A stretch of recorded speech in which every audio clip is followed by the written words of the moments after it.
Rejoice, Cleveland Browns fans! Mike Pettine and Ray Farmer are out of here.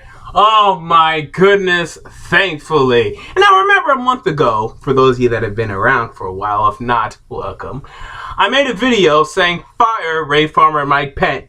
And my biggest problem, and it still is my biggest problem, and now it doesn't matter because they're gone, was that last year they made this team to be able to run the football and to be able to play good defense, and both of those things disappeared. Anything that they had going for them last year disappeared. It's gone. Whatever they were building, it's gone. This is a bad team now, a really bad team, the worst team in the NFL, tied with the Tennessee Titans, but at least the Tennessee Titans have their franchise quarterback.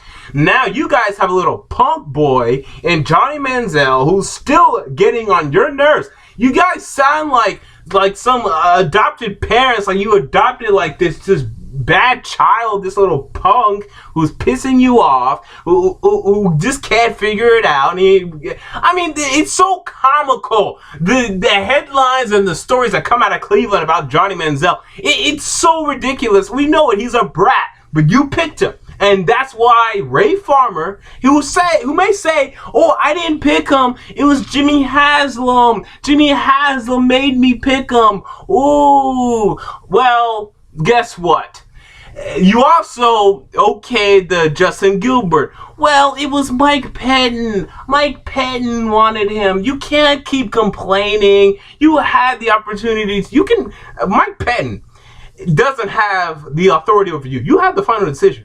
I don't care who I don't know who you wanted. I don't know if it was Anthony Barr, Odell Beckham, although I doubt it was Odell Beckham. If it was, wow, you really messed up. Maybe you wanted to stay at number 4 and pick Sammy Watkins, whatever it was. You had the opportunity, you blew it, you didn't do it, and guess what? You're out of there. You can't sit there and keep saying, well, this person made me do this, and then this person made me do that. You have to sit there, you have to stand up, you have to be a man, you have to pick who you want, and you have to live with that. Now, the Jimmy Haslam, I'm not even sure how much Jimmy Haslam had in terms of input there. Jimmy Haslam, okay, he has the authority over you. And even then, you can write whatever you want. But I get it, okay, he's your boss. So that one, I'm more willing to let that one slide, but who else did you draft? You didn't draft anybody. I mean, even this year, Danny Shelton was okay, but you drafted a nose tackle for a team that has way too many issues besides nose tackle. You have Johnny Manziel and Josh McCown as your quarterbacks. You know that's a problem. I mean, it absolutely blows my mind, the GMs that are willing to start seasons with the horrible quarterback situations. I mean, how do you go into this season saying, yeah, we'll have Manziel and McCown. Yeah, I think that can make us go to the playoffs. No, come on, dude. You really said that before the season. You want me to sit here and say, yeah, you should keep your job? No. Get out of here. And Mike Pettine. You know, again, this is a guy that lives in saying we're going to run the ball, we're going to play defense. The Browns suck at doing both of them. Terrence West is gone. Isaiah Crowell is no longer as good as he looked to be last year. Duke Johnson showed little to nothing. The run game is non-existent. You don't have a running back worth a damn right now. The defense blows. Joe Hayden has turned into a turnstile. I mean, this guy is no longer a shutdown corner. Now he's I'm facing Joe Hayden this week. Good. I'm going to be getting over 100 yards this week, and he can't stay healthy either. Your run defense is god-awful. Your pass rushers are non-existent. You've turned Paul Kruger into more of a coverage outside linebacker. Armonte Bryant is your best pass rusher. Your defensive line can be okay at times with Randy Starks and Danny Shelton. But your secondary's ass. Dante Whitner sucks. I mean, you guys, what have you built here? I mean, Cleveland... it blows my mind how bad they've become. Rob Trzynski had his issues, but he didn't completely decimate a team. And then these guys showed a little hope, showed a little promise, and then decimated it. I mean, that's just a great job. I mean, only in Cleveland will this be allowed to go. So, with that said, we get it. They're awful. They're horrible. Well, they're fired. Now, who are they going to get next? The real question is who's going to want to go there. Now, I think you guys should go this route because it'd be nice to say, okay, we want to get Adam Gase, we want to get Hugh Jackson, we want to get Josh McDaniels, we want to get Mike Shanahan, we want to get Mike Holmgren. They're not going to want to come. Who will be willing to come to Cleveland? Okay, Chip Kelly, I'm hearing. This will be a mistake. Why? Players hate Chip Kelly. They do. And Chip Kelly or any other coach, if you're going to have your players hate you, you better win a lot of games. And Chip Kelly hasn't been winning a lot of games. You cannot justify making Chip Kelly your head coach. You can't do it with how many players universally hate him around the NFL. You can't do it. He'll be there for 2 years. They'll hate his guts. Can't do it.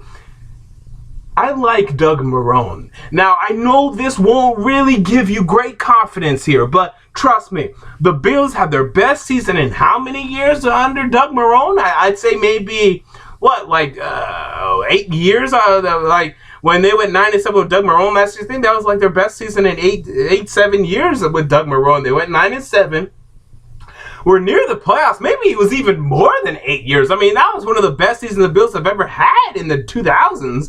So they went 9-7 on Doug Marrone. He left for reasons unknown to anyone. Went down to Jacksonville to be a little offensive line coach. But this is a guy that has a nice sense of direction, and teammates really like to play for him. He's a player's coach. And I think he could convince Jim Schwartz to come and be his defensive coordinator once again.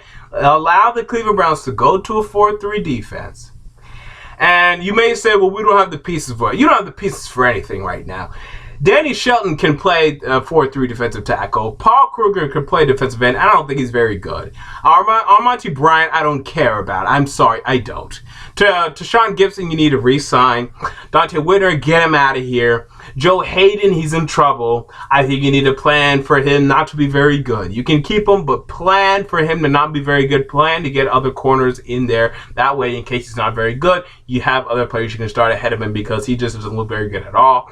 Run game, fix it. Doug Marrone can do that. He can help. The offensive line is pretty experienced right now. They have some pieces that are upcoming free agents. Alex Mack and Mitchell Schwartz. Joe Bitonio, he's safe for now. And he doesn't look like he wants to go anywhere. Joe Thomas is pissed, and he wants to leave. I think Doug Marrone, being an offensive line guy with an offensive line background, I think he can calm him down, show him a sense of direction, get him to stay. Fix that offensive line. Get back to running the football. Select Jared Goff with your second overall pick. This could be a team that could win 6-7 games.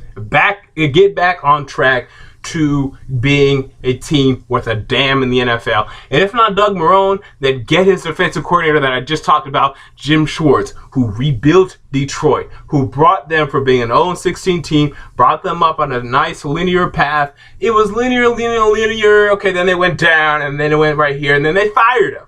So I think that might be the course of action here.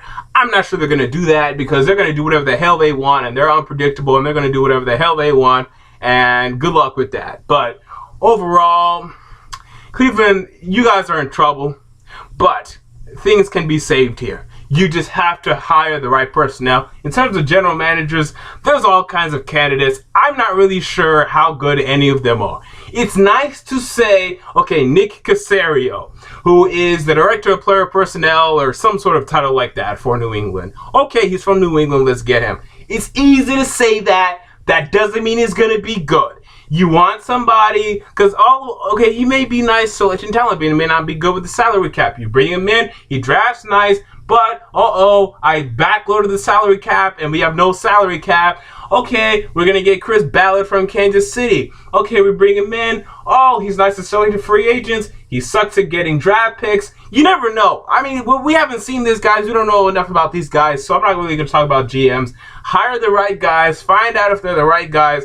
Put an end to the coaching turnstile that is the Cleveland Browns, and you guys could actually maybe win a Super Bowl during my lifetime, because that'd be very interesting to see. Until next time, James Carter TV, I'm out. Peace.